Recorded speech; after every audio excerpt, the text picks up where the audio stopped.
जय Jagannath TT cooking channel को आपण मानक स्वागत। आज आम जह्नी रे गोटे सुंदर टेस्टी रेसिपी बनई देखेबी। बाड़ी जह्नी तोली आनिले कि खुशी आपण माने जहाँ बाड़ी रे हेइथबो से सब जानिथिबे। प्रथम मु जह्नी को धोईदेली कारण जह्नी जदि काटिकी आम धोइबा तेबे जह्नी भितर पानी पशिଯିବ से जमा भी टेस्ट लागबनी। जह्नी को छोट छोट खंड करी काटी सारिबा परे मु कड़ाई बसाइली।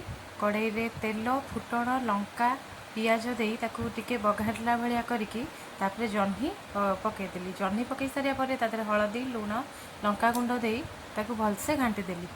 मु तो कहबा पई भूली जाइछि जे मु जह्नी रे आज कोन पकेइबी, नड़िया पकेइबी। देखिबा नड़िया पकेइले जह्नी रो टेस्ट केते भल लागुछि।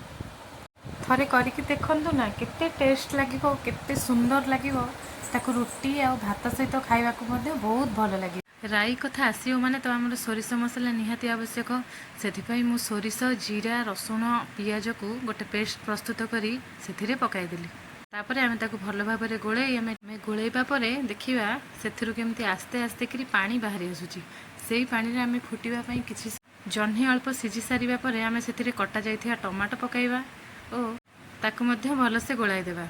जह्नी तो समिस्तंकु खाइबाकू भल लागे प्राय, किंतु काहाकू भल लागे ना काहाकू भल लागे मते कमेंट माध्यम रे निश्चिंत जणाइबे। यदि आपण माने मो चैनल ले नुआ तबे मो चैनल को सब्सक्राइब करिवे, लाइक करिवे और शेयर मध्ये करिवे।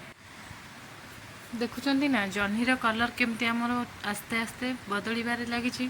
तेबे हमर एबे जह्नी सिझी आसलानी कारण हमर जह्नी रे नड़िया पड़िबो। नड़िया को बाड़ेकी मु ताऊ कोरि नेछि तरकारी घांटी देकी तादरे कोन करिया नड़िया पकाई देबा।